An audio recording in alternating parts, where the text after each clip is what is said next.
TikTok, time to rock. Why are people laughing at that? Guys, you guys can show yourselves. Everyone do a little walk by. We know you all want attention. That's right. Come on. All right, here we got John McCrae. We got Jorge, Gangsta Jorge. We got Mike Winger. Cameron Bertuzzi's being left out here, poor guy. We got Sean. Mixed Martial Apologetics. That's right. We got Adam. My man Coleman. We got Brett Kunkel. What's the greatest team in the history of sports, Brett? Pittsburgh Steelers. Oh, come on. on. You got it from him. Ladies and gentlemen. And by the way, Brett is the greatest authority on the history of sports ever. So we all want to know what that is. Yeah, amen. All right. Well, I'm here with Bobby Conway. Bobby, we're going to talk a bit about your background and history and so on. But I first know you from your YouTube channel. So how long have you been on YouTube? You know, it's funny, probably about 10 years now. And when we jumped on YouTube, really had no clue what YouTube was. We just wanted to do some answers to people's questions, and we delved on, started producing these videos, had no clue on how to produce videos and how to make videos. We really didn't even know what we were doing. I started getting some interviews from some real well-known apologists and philosophers, and that's really what gave some momentum to our platform and helped it grow. And we started that off while I was in the midst of pastoring a church. And so my life for the last several years is at times been too busy doing apologetics, pastoring, PhD work, writing books, speaking, and just in a stage where I'm just really simplifying and stoked. So I think, you know what? Have you been on longer than me, Dave? What year did you start? I think 2009. I was on before 2009, but I'm not sure when we started on this channel. Wait a second, David. We got to pause. There's my beautiful wife. Come on over here. Everybody else has been introduced.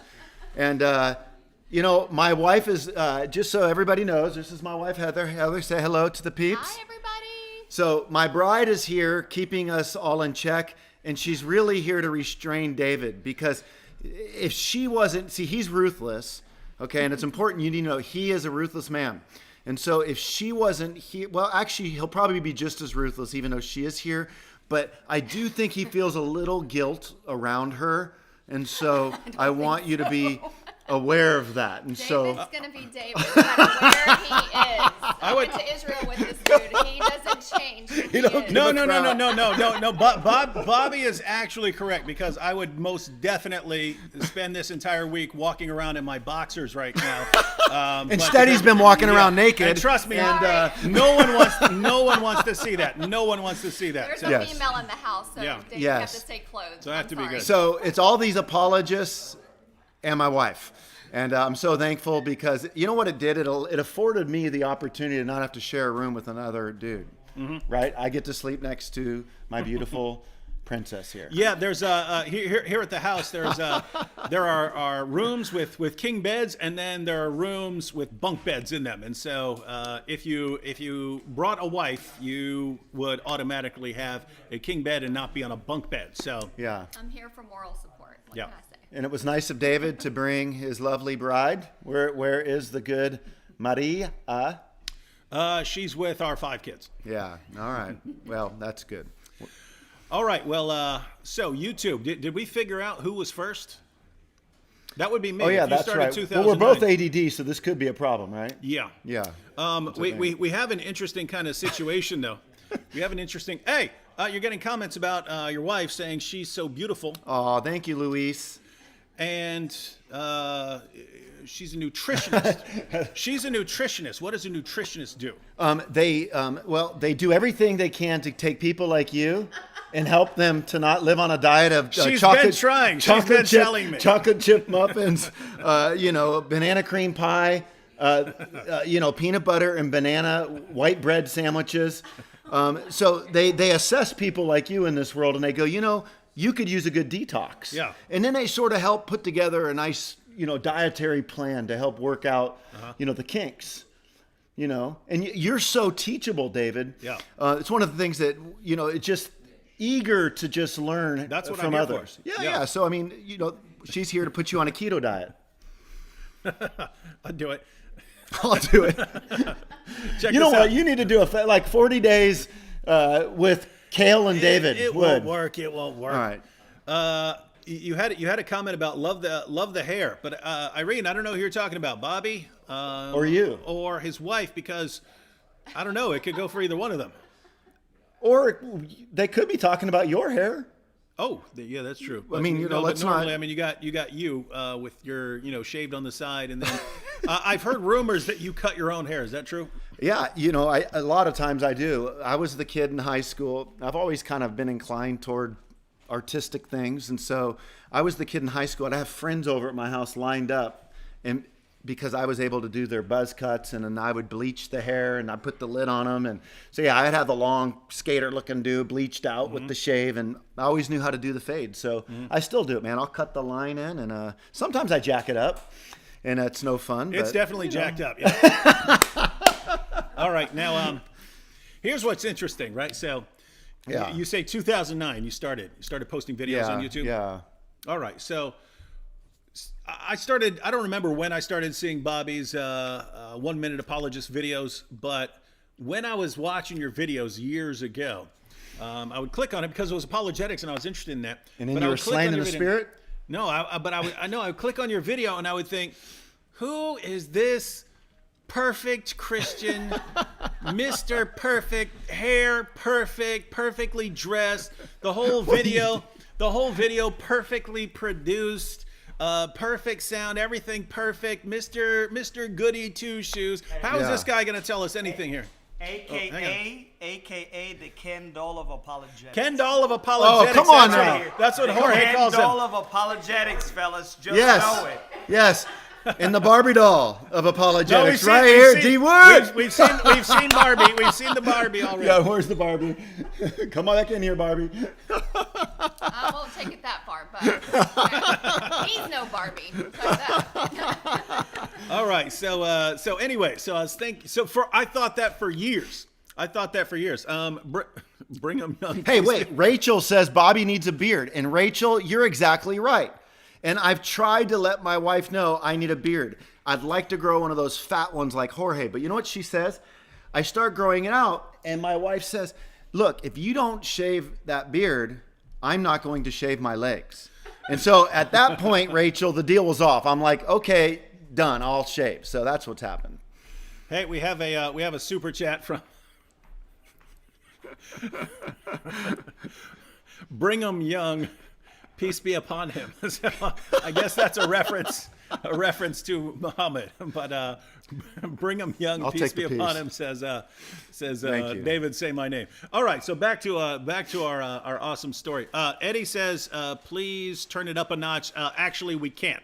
We just set up, but this mic I'm using has no volume control, so we'll try to speak loud, but you're just gonna have to turn up your computers. All right.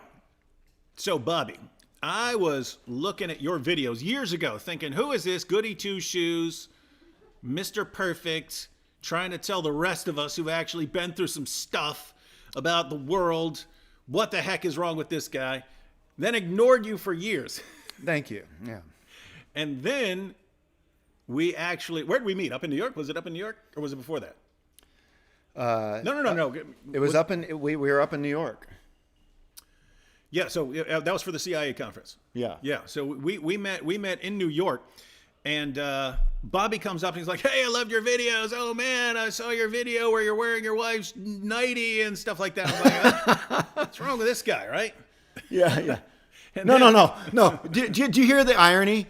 I came up to him and said, man, I saw your video about you wearing your wife's nightie. And he says, what's wrong with this guy?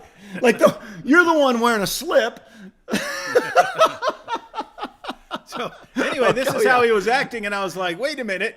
You're Mr. Perfect Goody Two Shoes Christian. Shouldn't you walk up to me and go, I disapprove of your channel and the way you do things, bad person, right? So that's what I was expecting from Bobby Conway here. Anyway, then we were hanging out over that weekend and stuff, and I would start hearing Bobby tell all these crazy stories, and I wasn't really paying attention because what the heck can this guy tell me, right? All of a sudden, I'd be hearing like, so anyway, then they wouldn't keep yapping, so I jumped out of the car going down the highway and broke my glasses. I'm like, wait, what? You jumped out of a car. What? This guy jumped out of a car, Yeah. going to the airport. So, Yeah. did you do that? Yeah. What the heck is wrong with you? A lot. Yeah. It was Heather and I were dating, and the moral of the story is some people would rather jump out of a car than communicate. Heather and her mom, they were just going, and I was sitting shotgun. I said, I can't take it. We were heading down Pacific Coast Highway, and I jumped out. And this was when I was a young kid, but I just hated conflict, didn't know how to deal with it. In the past, I'd always escaped to drugs and alcohol. This time, I just jumped out of the car and survived to tell the story. And then when I spoke for Family Life for almost 10 years, doing marriage conferences with my wife, I would share that. And if you feel like you're struggling communicating in your marriage, I can tell you, I know what that's like. I've jumped out of a car to get away from conflict. So, Wow. yeah. Now, you told me that you jumped out of an airplane once because you were frustrated with the pilot. What happened there? No. No. Okay. No, never. I will tell you a funny airplane story. There was this guy. Oh, jeez. There was this guy About the two sitting next to you? Huh? Or is this another airplane story? Oh, no, Getting in that's a your different room? story. Oh, No, all no. right. No, this was, my wife was like maybe 7 or 8 months pregnant with Yeah. our first son, Luke. Yeah. And there was a guy from our church who was like a small plane pilot. Yeah. And he was always telling us, hey, you should come out and I'll fly you around and stuff Yeah. like that. And so finally we're like, okay, I wouldn't mind flying around the city and stuff. Yeah. So we go down there and we see him like, talking to someone and arguing and stuff like that. And he's all right, let's go ahead and get in. So we go out, get in the plane. It's a little 4-seater, right? Yeah. So it's me and him up in the front and Marie in the back. And we, again, pregnant Marie, 7 months pregnant Marie. And so anyway, we fly up and he flies around and we land and everything's fine. And then I was in this sort of discipleship meeting with this guy. Yeah. The next day, and they said, anyone have any answers to prayer or praises that anyone wants to share? And he says, yeah, I got a good one. He goes, yesterday I met with a couple of friends. I was going to, take them up in the plane. They had to drive like half an hour to get there. But the mechanic, he told me, he said, you can't take the plane up today. It's just not a good day. They're getting too many warning signals and stuff on it. You can't take it up today. Someone's going to die. And I said, well, I can't just send them home. Can't just send them home. So I'm just going to pray. So I prayed and I said, God, please let this plane last for this flight and so that we all don't die. Yeah. Right. And we went up and we came down. We're all safe. So, hey, that's awesome. And I was ready to jump on this dude. And all of a sudden he just cracked up laughing. So it was a funny story. He was just messing with me. So So it I got thought in that your was head. cool. Yeah. Yo, You have a lot of airplane stories, dude. Yeah, I I have like the some one cool- you told earlier. I know you don't have time for it now, but that was funny. All right. So, Bobby, we're going to talk about a more serious topic here. Yeah. Namely, your raving alcoholism. What do you see him? No.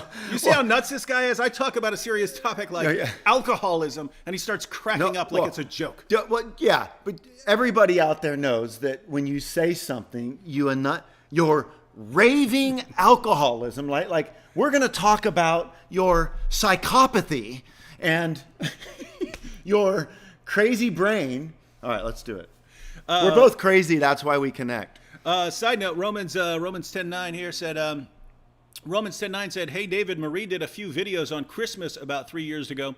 They were absolutely brilliant, really informative. She should do a few more. It's actually correct. The reason Marie stopped making videos was, we told this before, back in the day when we were making videos and, I was in front of my bookshelf, we were actually in our tiny little bedroom and I was wedged in between the bookshelf and the bed to make those videos. So when I wanted to record Marie with a different background, I would drape something over our bedroom window, and then I would have to completely rearrange the room so that there could be a room for her to be standing there while I recorded her. And it was such a massive ordeal to rearrange the room every time I wanted to record it that basically we got sick of it and stopped. But that's a different situation. It's a different situation now, and we do have more space. So yes, one of our goals for this year is for Marie to get back to making videos, and she's got some epic ones coming up. One of the things we're planning on is sort of a massive, this would be cool, we're going to do like a massive series on the resurrection for Easter coming up. We're hoping to go get record some like historians like Mike Lacona, Gary Habermas, and so on, record them on the resurrection, but then, you know, me and Marie sort of tie them together, right? Like, so we'll say, you know, we'll be making the points and then say, and here's Gary Habermas to bring up this point. So, yeah, so expect that coming up here pretty soon. Why does inspiring philosophy keep walking by trying to distract us? You see that? Oh, I missed that one, but he has been, you know, giving us a hard time, right? Yeah, he has. He's Yeah. trouble. He's constant trouble. All right. So, Bobby, as you know, I have a family that struggles with addiction, both to drugs and to alcohol. I believe I'm the first person in my family line that has not been an alcoholic. So my dad drank himself to death. His dad drank himself to death. My mom was an alcoholic, although she died of a drug overdose. Her dad was a lifelong alcoholic. Her mother, so my grandmother on my mom's side, is the only person that I know in my family who was not an alcoholic and or a drug addict. So an issue that affects certainly my family, affects, not just me, my brothers and so on. Both of my brothers have been locked up for drugs. Most of you know my brother Manny right now is still basically fighting for his life and his cognitive functions right now because of a drug overdose. My brother John has been locked up for drugs. His wife died of an aneurysm, but I've heard from medical people doctor who said that's probably related to drugs, even though it wasn't an overdose. That, you know, doing drugs over a period of time actually can lead to other problems down the road. So lots of stuff going on, and Bobby, you happen to have some experience in this area. I have. Oh, this is actually a good one. We'll both comment on this. Let's get this up on the screen here. Dorgon Reborn said, "What's your thoughts on family curses? I used to be an alcoholic as well, and I feel personally that because some of my family had alcoholic problems that I may have been prone to it." You have any thoughts on this? Well, I definitely look at it more like DNA, that people can have some of the DNA issues that can be passed on. So alcoholism can certainly be spread, I think, through the genes. I prefer that better than talking about family curses. That would be the way that I would look at that. There's a language for that, but I wouldn't look at it like that. I mean, yes, I don't think it's God cursing me with alcoholism for what my ancestors did. I think there are consequences that happen as a result. That's the way I'd say that. Yeah, and there are basically two things. I think you can be, have more of a genetic predisposition to addictive behavior or to dangerous behavior, like everyone, at least on my mom's side, apart from my grandmother, just has always done extremely dangerous stuff, right? Massive risk takers and stuff like that. Something like that might be genetic, but there are also some other factors that you can have sort of generational sins, whether we want to call it a curse or not. There's sort of generational sins. Namely, you grow up around your family, and so you're influenced by your family. And in the church we went to in New York, they would do something. They would actually have you sit down and sort of map out your family line, your family tree. And then they would ask you all kinds of questions. What was your grandfather's relationship with your grandmother like? What was your father's relationship with your mother like? And how would you describe all of these things and so on? And what would happen is you would look at all the things that you tend to do that are messed up, or all the relationship issues you have, or the way you treat certain people and stuff. You can very often trace them back to other relationships that were a model for you as you were growing up. And the reason was so that you could be aware of that and then try to counteract any bad patterns of behavior. But fortunately for me, with alcoholism and drug addiction, even though I did have the tendency to risky behavior and so on, I was fortunate to be a psychopath in one way. So, ladies and gentlemen, you don't want to be a psychopath, but it did help me in that psychopaths become narcissists over time and egomaniacs, and they view themselves as superior to all other people that they regard as inferior because they react so emotionally to things. Well, one of the positive things that can come out of that is when people are trying to peer pressure you into do some drugs or alcohol, you view them as like inferior beings. So how dare you try to peer pressure me? Control you. How dare you do that? Why would you think that you could even do that? And so what was cool, the cool part was I never got into that. I never got into that stuff. And then eventually I became a Christian. And then after I was a Christian, I didn't have that struggle like other people had. So, I had no inclination to do that sort of thing. So, guys, if you have problems, make some lemonade. Make some lemonade out of those things. All right, Bobby. We're here because you have a background in some struggles. And with you, it's not simply, hey, this is this long, this. Let me put it this way. As Christians, we tend to think lots of times, right? Because and I've heard this over and over and over and over and over again from Christians about my brother. And guys, I'm going to tell you, some of y'all need to be quiet sometimes, right? Because I said in one video, the first video after when my brother was in the hospital, they didn't know if he had completely destroyed his brain, right? I walk out and I say, drug addiction, that's one of the problems I've never been able to figure out, because it's almost like you have to be perfect for the rest of your life. If you get off this stuff, it's almost like you have to be perfect for the rest of your life. Because if you have that sort of personality where you turn to drugs because, you're having a bad day, well, guess what? You're going to have a bad day eventually, right? Yep. If you turn to drugs or alcohol or something like that, when you get depressed, guess what? Eventually you're going to get depressed. So how can you just be perfect for the rest of your life when eventually things are going to be going really, really wrong? And then it's just, hey, I'll, one time for old time's sake, and then you're right back in there. And I said, I've never figured out how to really solve that problem, because, you can, apart from just hovering over my brother every day for the rest of my life, constantly, and actually physically restraining him if necessary, I don't know how I would have kept him off from ever doing drugs again. And I would hear from Christians, you just pray and then God will help you, and then you don't have to struggle with that sort of thing anymore. But they would say it in like this condescending, David, you're so dumb. How could you as a Christian not know that, your brother just needs to turn to Jesus?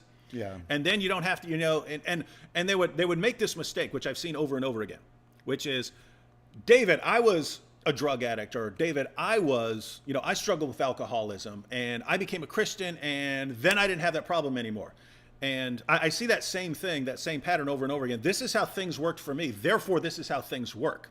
And therefore, if your brother, he just, prays and turns his life to Jesus, he's not going to have that problem anymore. And the issue I have, Bobby, is for some people, it doesn't work like that. They turn to Jesus, they serve Jesus, they go to church, they read their Bible, and they still struggle with things. They still struggle with those addictions. So, I'd like your comments on that. Well, so just to give your audience a little bit of my story, I grew up in California, never heard the gospel till I was 19. At the age of 15, I started turning to alcohol and drugs, and alcohol in particular, I love the way it made me feel, because ever since I could remember as a little kid, I wrestled with feeling anxious for no reason. And I think a healthy emotional response to life is our emotions should correspond to reality. And when you feel fearful as if someone's chasing you with an axe and nobody is, our emotions aren't corresponding to reality. I felt a kind of anxiety that I could not put my finger on it, and I did not know why exactly. And when I drank, I felt normal. I felt good. I felt like I could relax. So when I was younger, it would turn to, you start off with alcohol, you start, smoking dope, and before you know it, lines are being put in front of you, and, you're taking LSD. I mean, I remember writing a check for $2 at the Santa Cruz boardwalk from a drug dealer for a hit of acid as a teenager. And seeing my life spiral down, was collecting guilt, living very promiscuous, totally lost. And I found myself wanting a sense of purpose so much. When I got saved at the age of 19, I still struggled with alcohol abuse. In fact, I remember going to Greg Laurie's Harvest Crusade in Southern California. I got saved under his ministry. I left the Harvest Crusade event, 50,000 people at this event, and I got off at the nearest exit and bought myself a 12-pack and was inebriated. And everything I kept trying to do to get clean wasn't working. Why? Well, because before as a Christian, I lived according to my feelings. Whatever I felt, I did. I would live by my impulses. So I was very impulse driven, and everything inside of me told me I just have to shut that anxiety down. And so that's why I need a drink. That's why I need a bong hit. That's why I need a drop of LSD to escape. So toward the end of my ropes, I sold my car. I drank that all away. I took a student loan. I drank that all away. Coming off of a 9-day hard drinking binge, on October 9th, 1994, I would go to AA and got clean. I would do over 400 meetings of AA, Alcoholics Anonymous, in my first year of sobriety. My life became so free. I was being discipled. I was being taught how to live according to truth. I was learning how to submit my feelings to truth. My anxiety would still come and go throughout the years. Fast forward 23 years in, and this is the way life can work. I'm 46 years old right now. And when you're in your early 20s, you're full of vision. You're just getting married. You have all these dreams. But then what can start to happen is you start asking yourself questions when you're, at about 40. Does life feel like I thought it would when I was younger? Does my marriage feel like I thought it would? Have I raised kids the way that I thought I would? Does my mission feel like I thought it would? And you get saved. I didn't even know what questions to ask. I got saved on asking very limited questions. And now my mind had been growing. I've studied philosophy, apologetics. I've just been living in books for 20, 25 years. So what ends up happening is I slip into a dark night of the soul about 5, 6 years ago with doubt. Thought I was losing my faith altogether. Thought I was going to be an apostate. Hold on. This is going to connect, though. Hold on. Yeah. I'm confused. You've been doing apologetics for a long time. Yeah. Been sharing apologetics. Right. Cranking out videos. Yep. You were having doubts. Yeah. The doubts, there's a difference between skeptical doubt and sincere doubt.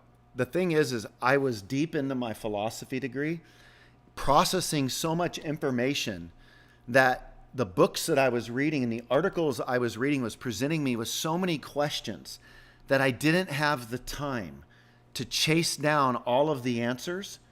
And I felt like it somewhere along the lines, I just need the next answer. I just need the next answer. I just need the next answer. And so I had an OCD relationship with trying to nail down my answers. I was preaching and doing apologetics by faith. I hated my doubts. I wasn't celebrating them. I didn't want them. But I was going, God, please help me with this. But for every book I'd read to deal with the doubt, I'd learn 10 other books that I needed to read to chase that down. So I had to renegotiate my faith stance to be something more than just getting all of my unanswered questions answered. I needed to learn how to live with questions that I might not ever be able to answer. But that dark night of the soul sent me into depression, ended up on antidepressants. I was sharing with our church leadership. And all of this is going to affect you as a husband, as a dad. I was shutting down. I was detached. I had suicidal thoughts. I didn't want to be alive. I was really empty. And it was hard for me because I saw myself as somebody very hungry for God, trying to be faithful for God, trying to study my Bible, trying to live for the Lord. Yet I was being buffeted, and coming out of the doubts, I go, man, I hated that. But doubts can be the making of an apologist. And it also can make you compassionate. Jude says, be merciful to those who doubt. And I learned that everything isn't quite as black and white as I once thought it was. We need some borders. We need some boundaries. But it taught me compassion. And that's what suffering does. It puts us in the circle of compassion. Well, my doubts was hard for my wife. My doubts was hard for my kids. They looked at me. It was like seeing empty soul. I was so on fire for Christ. I was the guy that would go out and preach on benches. I would witness to 50 to 100 people a week. I was on fire. I fasted 40 days, fasted 20 days. Seeing all that passion go away and my mission die down and my marriage struggle as a result of this, I turned to thinking, well, what could I drink? So I hadn't had a drink in almost 23 years. And this time I wasn't wanting a drink. You hadn't had a drink in 23 years. Almost 23 years, right? And that's the thing. So when people hear, oh, you messed up and you drank, I think the proper response would be, man, that's pretty cool as an alcoholic that God gave you 23 years. What went wrong? How do we help you? How do we deal with that? But that's not always the response people have. It's your whole statement. When you're like, if you're a foodie, imagine you love food, but you have to go the rest of your life without ever eating food again. Or you love, whatever it is, you just got to give it up. Well, the addict has to give it up forever. And by God's grace, for almost 2.5 decades, I did not touch it. But what ended up happening is, I asked myself, could I drink in moderation? So I started doubting step 1 of AA.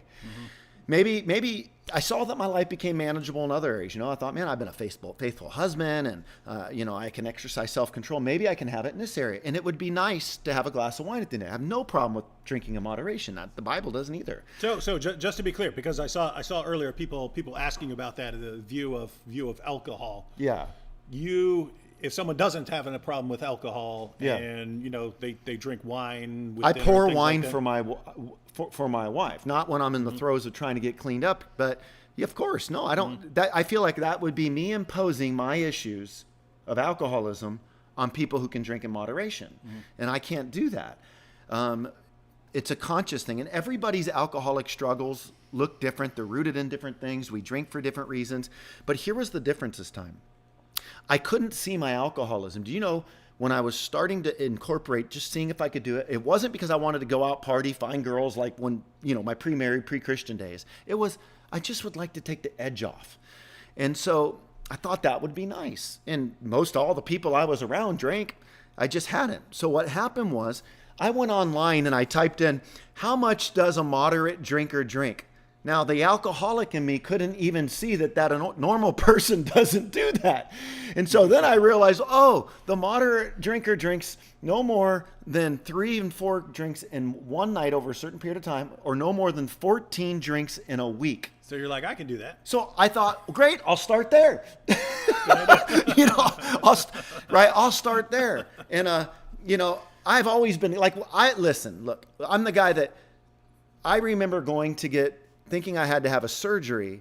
And when I found out that I didn't have to have a surgery, I was bummed because that meant I didn't get the opioids when I left. Okay. Now, can you imagine? That's sickness. Okay. I can remember having a vasectomy. You see why I thought. You see why I said. Well, you see why I said, like, wait, this guy's not perfect, Christian. He's more messed up than I am. This guy's mad that he doesn't need surgery because he wants him to shoot him up with some opioids. All right. Yeah. Like, I'm the guy. We have 2 kids. My wife's laughing in the background. She's cracking up laughing at this. Well, she knows what an addict I am. Yeah. And well, what's cool is that means she's a good wife for you, right? Like my wife is, she'll laugh at my mental health issues and stuff like that. And it's good because otherwise, we'd have a lot more problems than we do. Well, my wife will say, you and David are a lot alike in the way your brains work. Like I can't take one Rolade without wondering what 1,000 will do. Okay. So it's kind of like, so I've got 2 kids and a vasectomy. Okay. Now this is you got to understand, I get sent home with opioids and, I'm the guy 4 days after the surgery going, yeah, there's still a little bit of pain there. Mm-hmm. I would be counting, the 4 hours is here, so I'd have to flush those things down the toilet. I just don't do good with this. Well, so here I did my little report. I thought I was being methodical and wise and go, okay, I'll start there. And man, it was just so difficult. The moment I drank, even if I wasn't drinking, I think I was obsessing on alcohol 100% of the time. Now, here's the definition of an alcoholic. An alcoholic is one who obsesses on alcohol when they're not drinking. And the moment they take a sip, the phenomenon of crave kicks in. And the phenomenon of crave is there's no satisfaction. So for the alcoholic, I go out to a restaurant, I watch people drink. My eye is on how fast people are bringing down their drinks. And when somebody, like, my hat's off to the person who can drink a half a beer, leave it there. If I was in an alcoholic state, I'd go finish the beer off. Mm-hmm. Okay, so I that's the definition. If you go, man, am I an alcoholic? Do you obsess on alcohol when you're not drinking? And when you start to drink, does the phenomenon of crave kick in?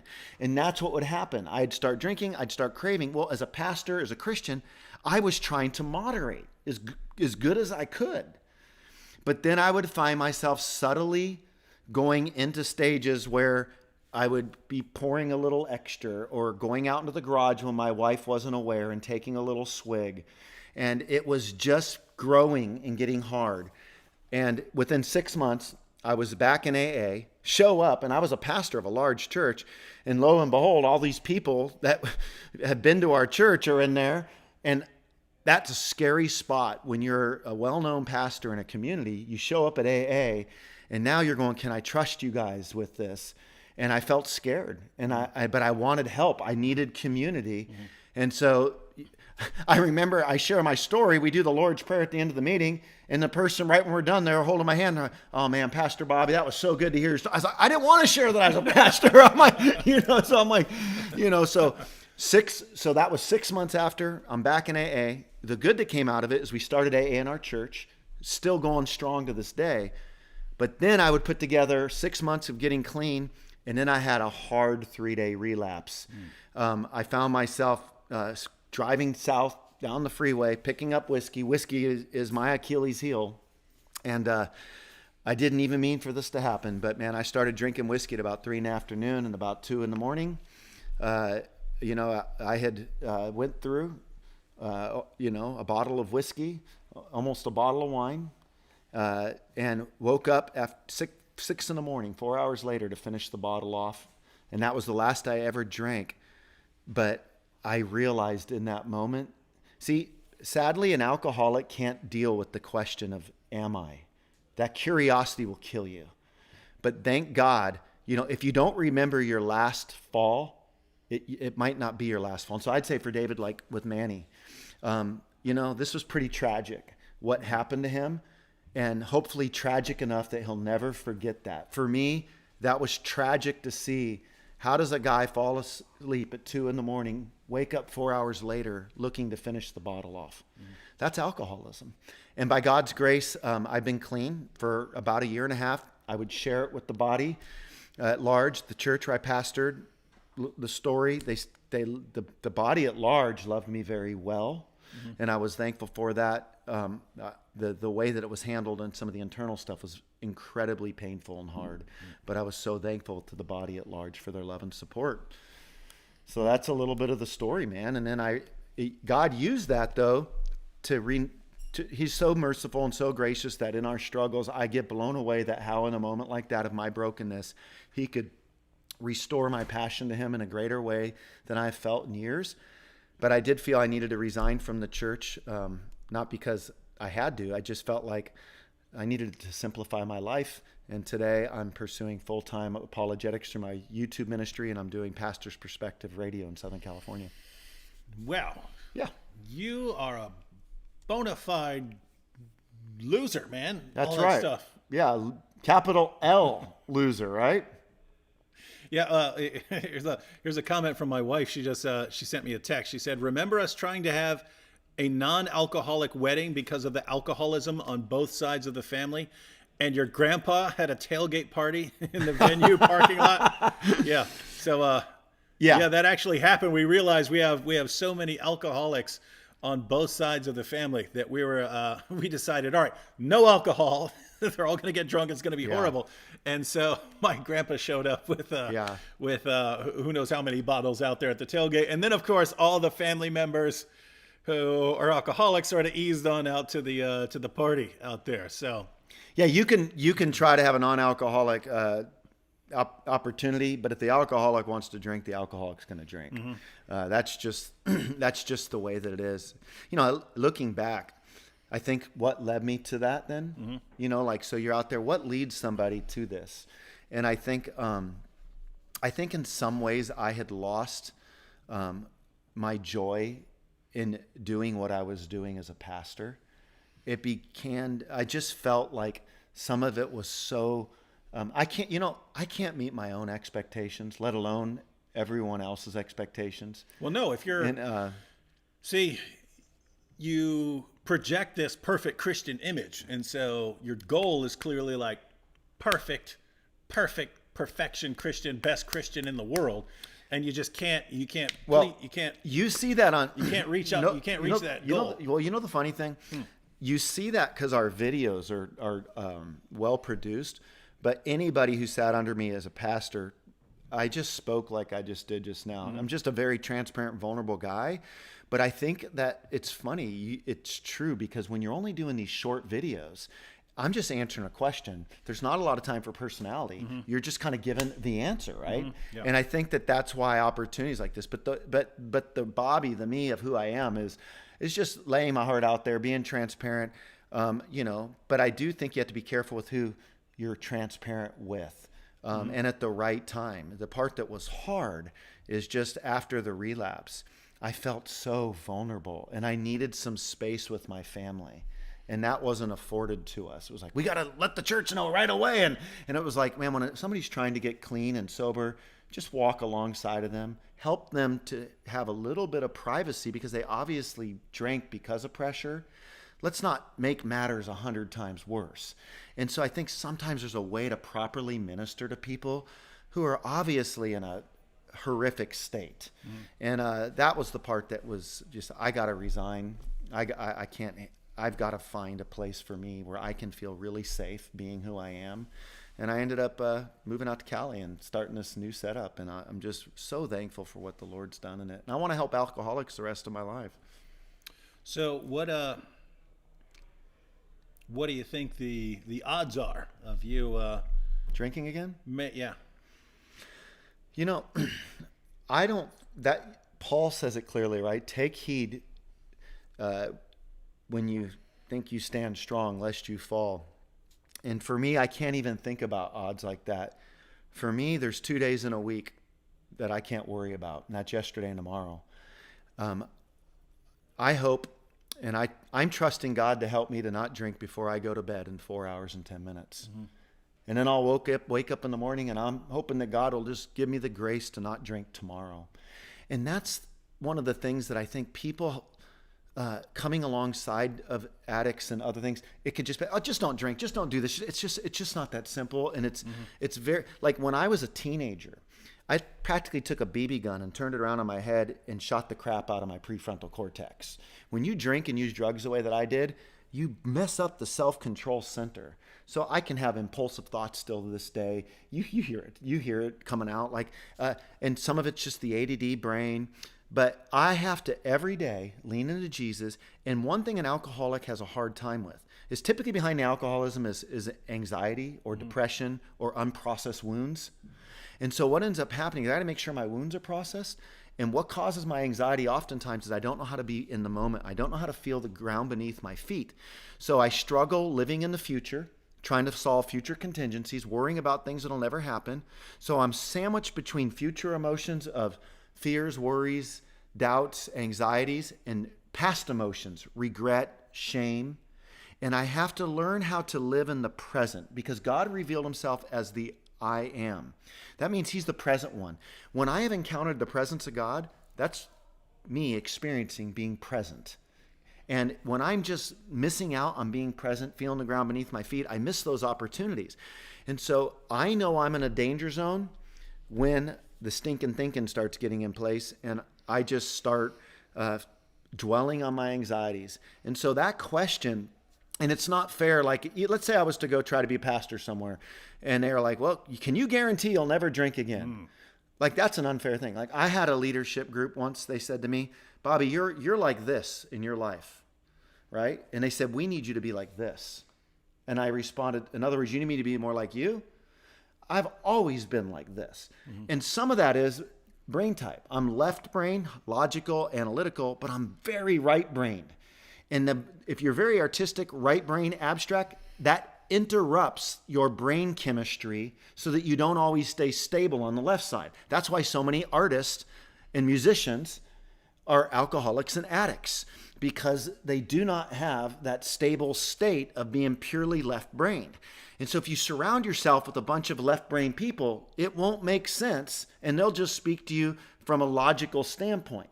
So for me, I have to do everything I can to stay around people that are compassionate, loving, endearing. They're not going to throw stones at you. But I also have to realize, man, I'm a lot to deal with at times, right? Like it is a lot. And when they're saying this, they're saying, Bobby, I'm worn out. And I have to have some thought and go, yeah, that's true. That must be a lot. I wear my wife out. I wear my kids out. I wear myself out. Yeah, if I'm around you for a couple hours, I just want to like choke the life out of you sometimes. Yeah. So, it's just the way it works, and vice versa. So, but man, I think that the way that we can't approach life is I think we look at people and think we're all born with the same brain states, tabula rasa, this blank state. But no, we're all a product of our experiences, our pain, our education, our mentors, the context we grew up in, the books we read, our experiences with God, the church we had. And what happens is when we're talking with people, we need to take time to understand all of that. Otherwise, we'll just project and think, well, why don't they think like that? Mm-hmm. Like, I'll even trip out sometimes in my relationship. Think about you. How long have you been married to Maria? What is it, 17 years? Okay. Something like that? Yeah. So isn't it a trip? You two hang out all the time. You're connecting. But isn't it funny that both of you are connecting and there's no way to know which memories she has of you guys so far and which memories you have of you guys so far. Mm-hmm. But you come together and you assume you have the same mental experience and you can project on each other. But the truth is she's bonded to you on some things that you can't even remember and vice versa. Mm-hmm. And so relationships are funny, and it just takes time for us to understand the way that this thing called chemistry and compassion and understanding each other works. It's not as easy as just saying, don't do this. This is the way it is. Mm-hmm. Amen to that, Brother Bobby. And this guy said the blank state theory is complete rubbish. Yeah, that's so true, Gerard. Yeah, there are problems with it. If you guys don't know what we're talking about, this is actually an issue in philosophy, whether human beings start out as a blank slate or something else. Comment from Michelle Marie here said, I was a born-again Christian for years before I became a heroin addict. I have been clean for years now, but I am evidence it can happen to anyone. God released me from the addiction when I surrendered to him. And so, going back to what I was saying earlier, that there is this tendency among Christians, right? If you're a Christian, and because this does happen, right? It does happen where a person can be an alcoholic for 20 years and convert, and this person is just completely liberated and has no desire for alcohol or for drugs or for whatever the problem was before. But you got to be careful. See, if that happens to you, then you have been blessed. It does not mean everyone has been blessed with the same experience. So, what you don't want to say is, therefore, this is how it should work for everyone else, because I've experienced the same thing with different kinds of issues, like. I still don't have normal emotional reactions to things. So I've been told, matter of fact, I saw it in a comment for anyone who doesn't know, I did some videos with Bobby Conway. And so he was interviewing me, and it's interesting because people who interview me for something, it's usually either like about my testimony or about Islam. So various questions were involved in Islam. And Bobby said he wanted to interview me. It was like, what's the difference between a psychopath and a sociopath? And, it was all questions related to sociopathy and stuff like that, and psychopathy and stuff. But by the way, why was that? So the reason I wanted to interview David is my PhD research is, I developed an argument from the moral argument from guilt. And so with David, where I find him very interesting, and I talk about him for a little bit in my research, because as a psychopath, he doesn't have the capacity to feel guilt. So isn't it interesting? The very thing that we need in order to become a Christian is to recognize our guilt. So you have to distinguish between the fact of guilt and feelings of guilt. Not everybody who feels guilty is in fact guilty. There's pseudo guilt, but there are people who can recognize their guilt, the fact of guilt and not be guilty. And David falls into that category where he can recognize the fact of guilt, though he doesn't have guilt feelings. And so where he really was such an intrigue to me is I think about my life, and I wonder if you guys think about this too. Like, man, like guilt has been something, in some ways, I hate it after messing up, but the fear of having guilt also is a moral motivator for me at times to do the right thing. Well, David doesn't have that capacity, that instrumental grace of guilt feelings to help protect him. He doesn't even know what that is.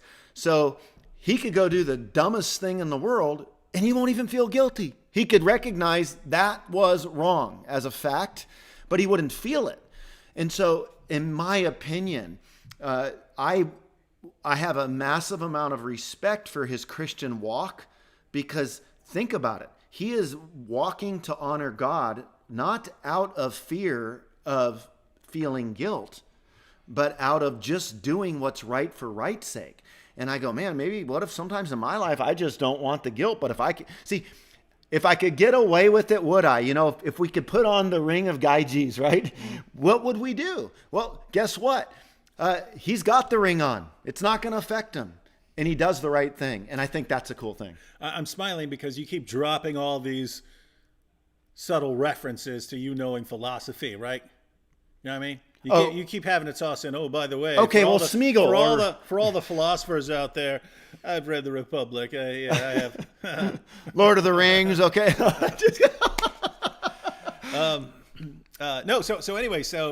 So Bobby was asking me questions along those lines for videos on his channel, 1 Minute Apologist.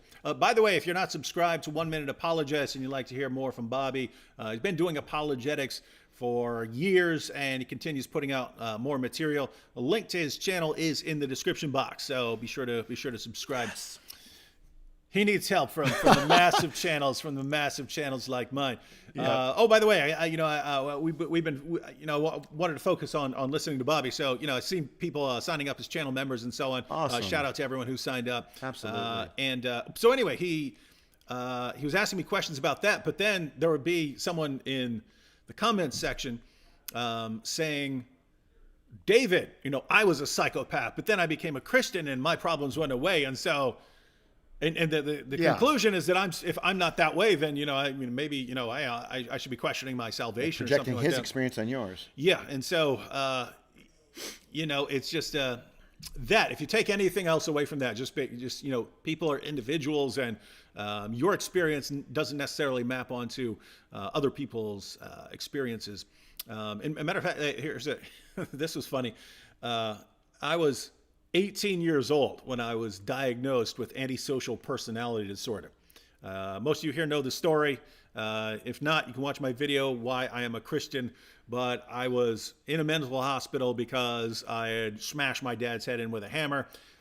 They evaluated me, and they gave me a diagnosis, antisocial personality disorder, which is what psychopaths and sociopaths have.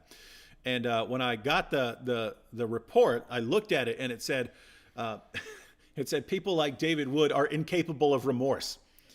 And I looked at that, and I so disliked people telling me what I couldn't do that I was actually, how dare you tell me that I'm incapable of remorse? And so I'm starting to think, I was trying to prove them wrong. I was trying to think, have I ever felt remorse? What did I ever feel bad about? I couldn't think of anything, right? You wouldn't happen to be an 8 on the Enneagram, David, would you? No, I don't know. So anyway. That's a little side note there. But all right, Bobby. So here's the problem, right? So we're pointing out, hey, don't project your experiences onto other people. They might have completely different experiences. Even your salvation experience, don't project that onto other people, because theirs might be completely different. So we want to say, people are different, and they're going to have different kind of struggles. Even if it's, the same substance, they can have they can have completely different kinds of struggles with it. But how do we then help other people who might be struggling, right? Because you've had this struggle for a long time, but other people have, it's different for them. So how can we help others? So in other words, we're all different, but we we do have just recurring patterns of the same Yeah. similar behavior. So, what do you have to say to other people out there, especially the Christians who, who you give your life to Jesus, you go to church for years, and then you find yourself in some very, very bad, very damaging behavior. What do you got to do about that? Okay, so here's a couple things. Number one, I think it's important for us to really model grace, right? God's kindness leads us to repentance. When somebody has a moral failure, they don't need necessarily, right, to be bombarded with stones. I mean, especially if they recognize, man, I hate that this happened, right? When that's the posture of somebody, they need to be walked out of shame, and they need to be walked out of that pain. Now, here's the problem. We talk a lot about the gospel in our church at large, right? About what grace is. There was a time when the culture that we live in shared the same values as the church.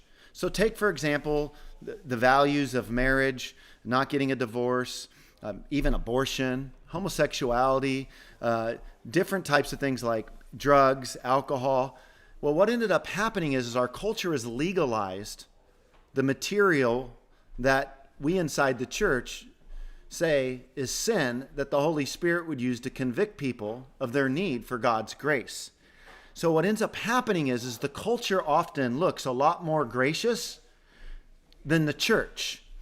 Because what happens is inside the church, people think, well, like for example, God hates divorce, but he doesn't hate those who get divorced. He hates the pain that it causes to people. He hates that it, shatters the broken covenant picture.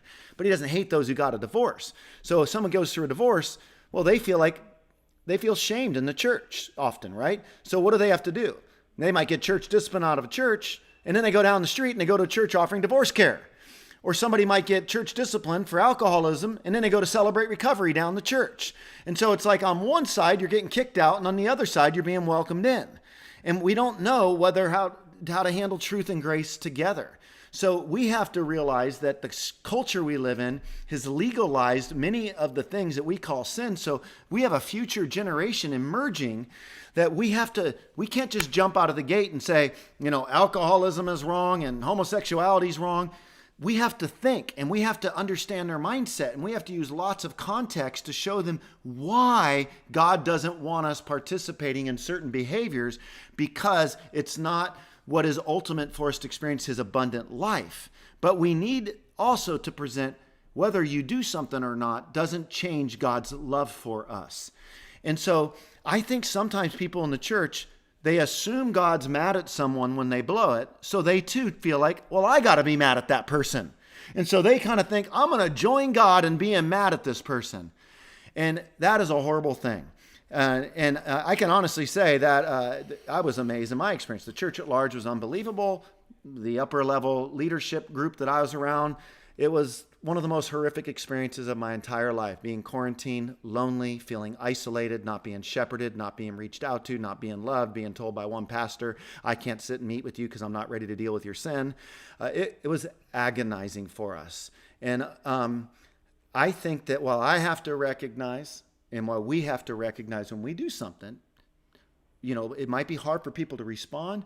I think that we have to understand how good grace can feel to somebody who is broken. So for my tendency is, man, if somebody's messed up, I remember, David, in New York City, I was there several years ago on another trip, not the one with you, and I saw these homeless people, and I was in a dark spot, and I thought, I get it. And I think a lot of people, they go, what, these people, these filth, they just do this. But I'm going, if you can go, see what happens is you can get to a depression that's so bad that the simplest tasks of life can overwhelm you. And you can't even imagine doing the simplest things. And a lot of these people have just shut down because they can't even cope. And sure, some juice the system. Sure, some take advantage of it. For me, I have a mentor who says, we need to, I don't want to judge your journey. I want to join you in it. And that's the best advice that I would say. Man, join people in their journey. What happened? I can't imagine what you're feeling. What went wrong? How can we help you? What do you need? Instead, we need to do this, we need to do this, we need to do this. And when everyone's freaking out around something you've done, that's hard, man. That's really, really hard. And if it wasn't for the grace of God, if I didn't believe the gospel so deeply, I get why people get disillusioned and never go back to churches if they've been hard handled. And one of the things that I think is important, which is why I wanted the main reason I wanted to have you on here to discuss this is people.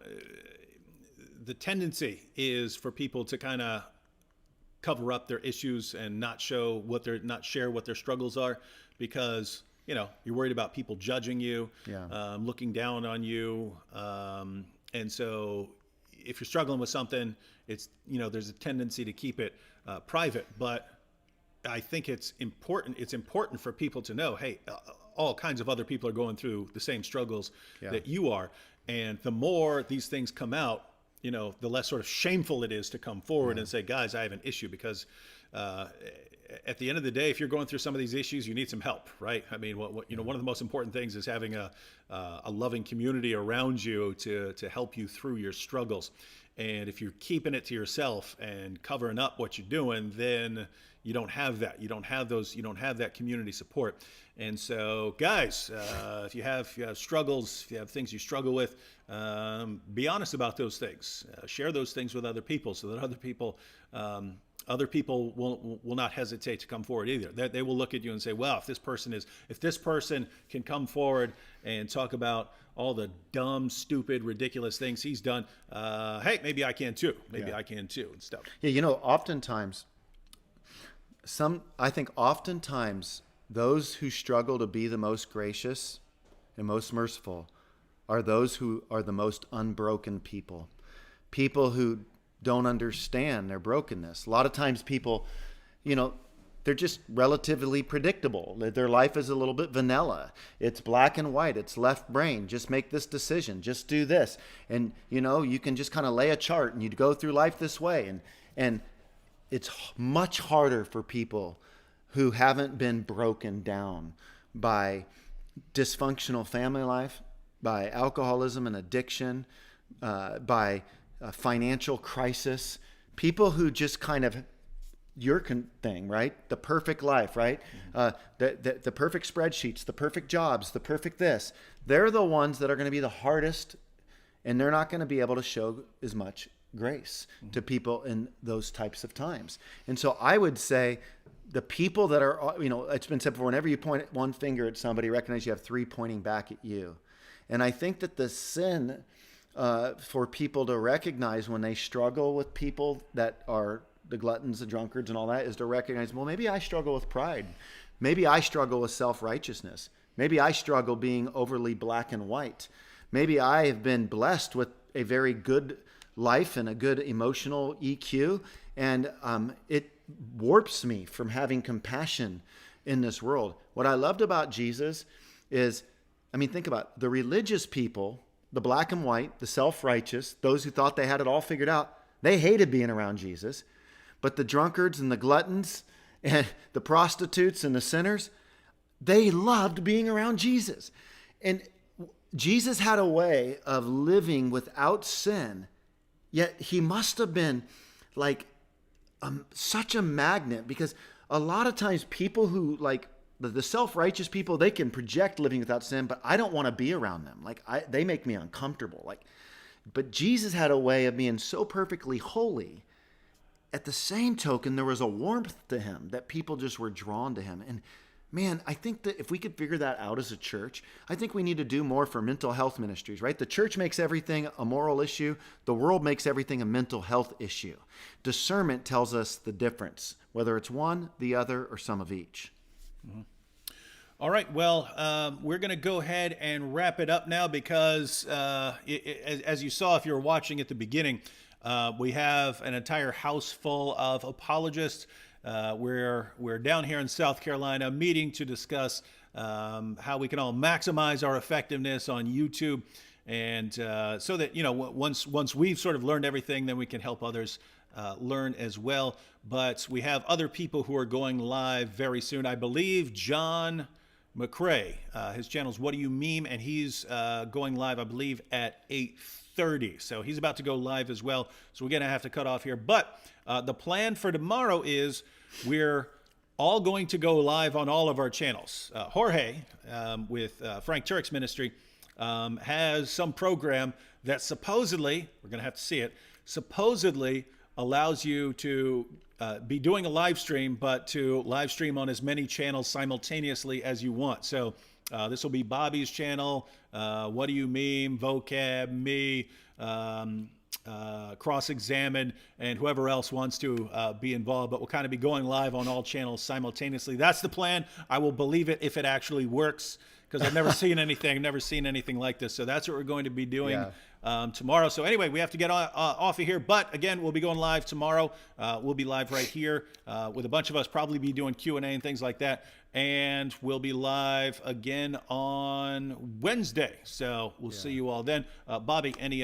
final thoughts for everyone? Hey, just seriously, just thank you for listening. I know we can't see each other face to face, but in a way, we're with each other in spirit, and it just feels good to share a piece of my broken heart with a community of people. I'm seeing your comments and just incredibly gracious, and I just wish you all the best and hope you'll come over and be a part of our channel as well. I'd love to connect more with you. So, all right. thank you.